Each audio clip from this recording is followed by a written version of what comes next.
नमस्कार, मैं मनोज भट्ट। आप देख रहे हैं इंडिया टुडे ग्रुप का फार्मर डिजिटल प्लेटफॉर्म किसान तक। देश में गेहूँ अब किसानों से ₹40 खरीदा जाएगा, एक राज्य ने इस तरह का ऐलान किया है। और ये गेहूँ कौन-सा है, क्या है, उस पर मैं शुरू करता हूँ क्योंकि ये कहानी प्राकृतिक खेती से जुड़ी हुई है। देश में ये जो ऐलान हुआ है कि किसानों से ₹40 प्रति किलो गेहूँ खरीदा जाएगा, यानी कि ₹4000 प्रति क्विंटल गेहूँ खरीदा जाएगा। ये जो घोषणा हुई है, ये देश में प्राकृतिक खेती में पंख लगा सकती है, प्राकृतिक खेती में को रफ्तार दे सकती है। इस पर बात करते हैं आज। हम सब जानते हैं कि देश में प्राकृतिक खेती को बढ़ावा देने के लिए किस तरीके से केंद्र सरकार यानी कि केंद्र की नरेंद्र मोदी सरकार लगातार काम कर रही है। पिछले कुछ सालों में एग्रीकल्चर लैंड को प्राकृतिक खेती में शिफ्ट करने की कोशिशें हो रही हैं। इस बीच इस साल बजट में भी प्राकृतिक खेती को लेकर ऐलान हुआ है और 2 साल में 1 करोड़ किसानों को प्राकृतिक खेती से जोड़ने की रणनीति बनाई गई है, रूपरेखा तैयार की गई है। लेकिन प्राकृतिक खेती करने वाले किसानों के सामने कुछ चुनौतियाँ हमेशा से रहती हैं।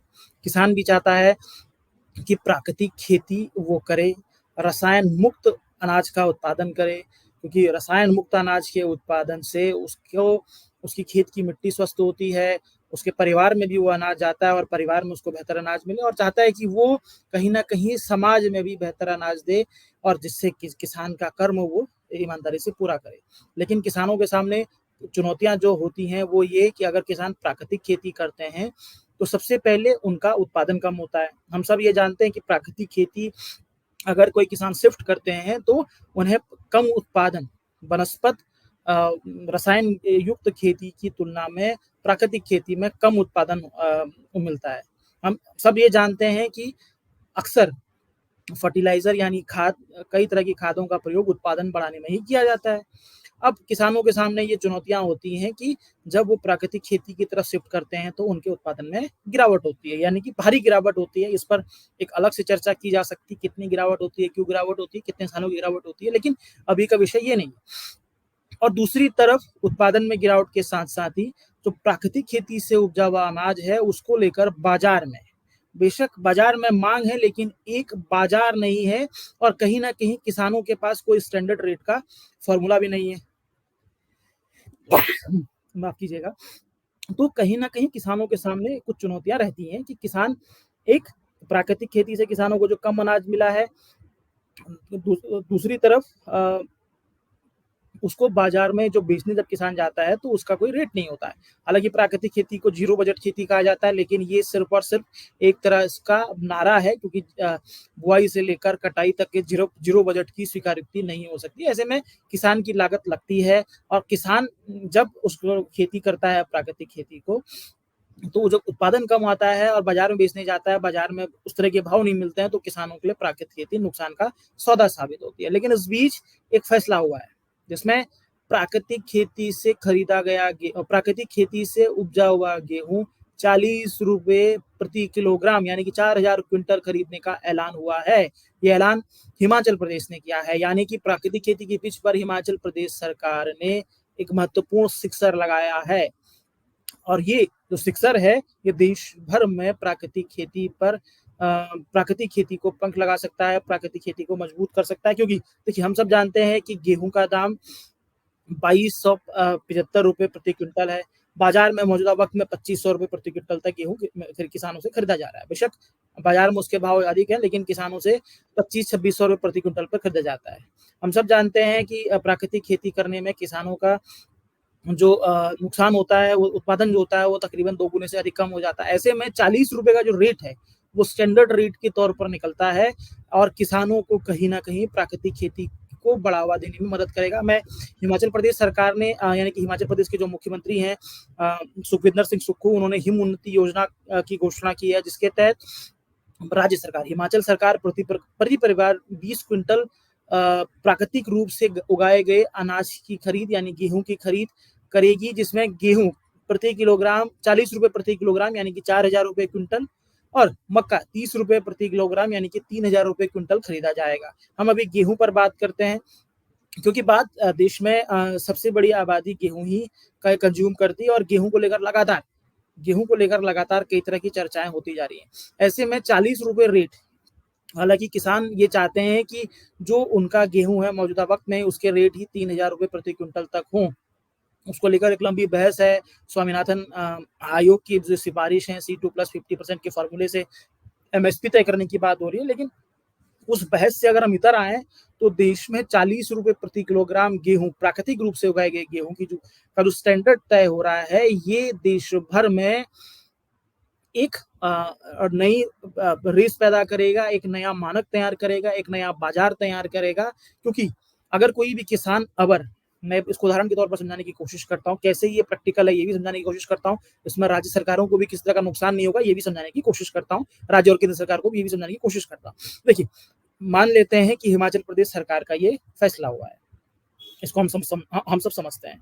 अगर इसी फैसले को आधार बनाकर झारखंड, बिहार का कोई किसान या उत्तर प्रदेश का कोई किसान या उत्तराखंड का कोई किसान या यूपी का कोई किसान, गुजरात का कोई किसान, महाराष्ट्र का कोई किसान, हरियाणा का कोई किसान, पंजाब का किसान, कोई भी मान लेते हैं, दूसरे राज्यों का कोई भी किसान अगर प्राकृतिक रूप से उगाए गए गेहूँ की उगाता है, तो जब वो बाजार में उस गेहूँ को बेचने जाएगा, तो वो ये कह सकता है कि हिमाचल प्रदेश 40 रुपए प्रति क्विंटल पर गेहूँ खरीद रही है प्राकृतिक रूप से उगाए हुए अनाज की। तो स्वाभाविक तौर पर देश में प्राकृतिक रूप से उगाए गए गेहूँ का दाम जो है वो 40 रुपए ही तय हो जाएगा। ये एक स्टैंडर्ड तय हो रहा है।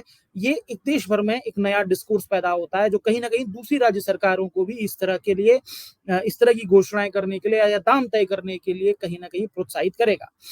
दूसरी बात, ये एक अलग बात है कि प्राकृतिक रूप से उगाए गेहूँ का सर्टिफ़िकेशन की प्रक्रिया क्या होगी, ये एक अलग बात है, अलग डिस्कोर्स है और कैसे उसको सर्टिफ़िकेशन राज्य सरकारों को देना है, ये भी एक चर्चा का विषय है, इस पर अलग से बात करेंगे। लेकिन ये प्राकृतिक खेती करने वाले किसानों के लिए या मैं कहूँ जो किसान रसायन मुक्त युक्त खेती से प्राकृतिक खेती की तरफ शिफ्ट करना चाहते थे, उनके लिए एक ये बड़ा सिस्टम तैयार हो रहा है देश भर में।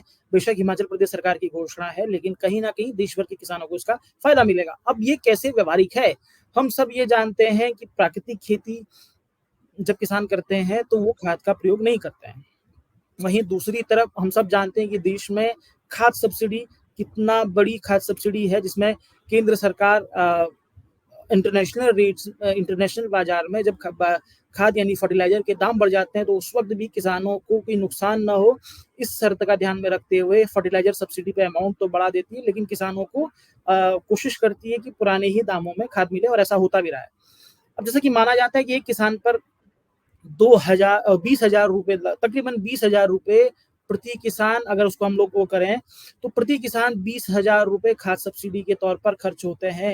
ये पैसे किसानों को नहीं मिलते हैं, ये पैसे खाद कंपनियों को यानी कि उर्वरक कंपनियों को जाते हैं, जिसमें इफ़को, क्रिप्को जैसी कंपनियाँ हैं। तो ये पैसे उनको जाते हैं सब्सिडी के तौर पर और किसानों को जो है उस रेट पे ही खाद मिलती है। तो दूसरी तरफ एक तरफ केंद्र की सरकार के अगर प्राकृतिक खेती का सिस्टम बनता है, तो एक बड़ा अमाउंट प्रति किसान 20,000 रुपए किसान सरकार के बचेंगे और जो किसान खाद के तौर पर खाद खरीदने के लिए जो जाता है, वो किसानों के पैसे वहाँ पे बचेंगे। तो राज्य सरकार अगर 4,000 रुपए पर भी खरीदेगी, तो राज्य सरकारों को कोई नुकसान नहीं होगा।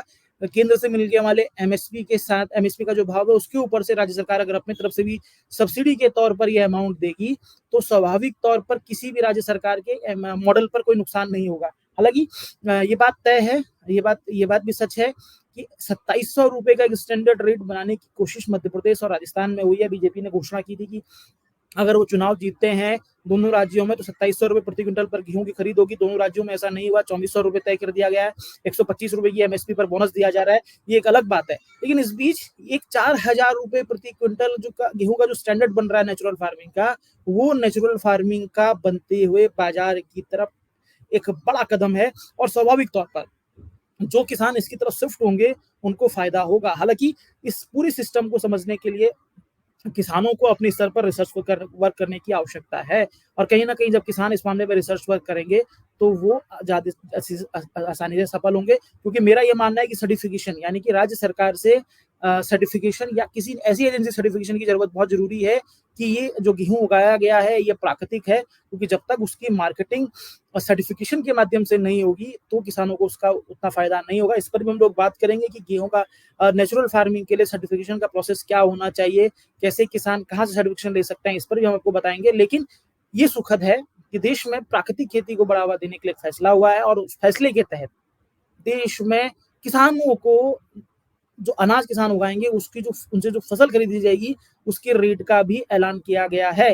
हालांकि इसको लेकर कई तरह के किसानों के मन में कई सवाल होंगे कि 4,000 रुपए प्रति क्विंटल कम है, ये ज्यादा होने चाहिए। इस पर बात की जा सकती है, लेकिन ये शुरुआत है और ये अच्छी शुरुआत है। तो ये हमारी भी कोशिश थी। आपको हमारी कोशिश कैसी लगी जरूर बताइएगा। अगर हमारा कार्यक्रम पसंद आता है तो शेयर, सब्सक्राइब, लाइक जरूर कीजिएगा। इसी के साथ इजाजत दीजिए, आप सबसे फिर मुलाकात होगी।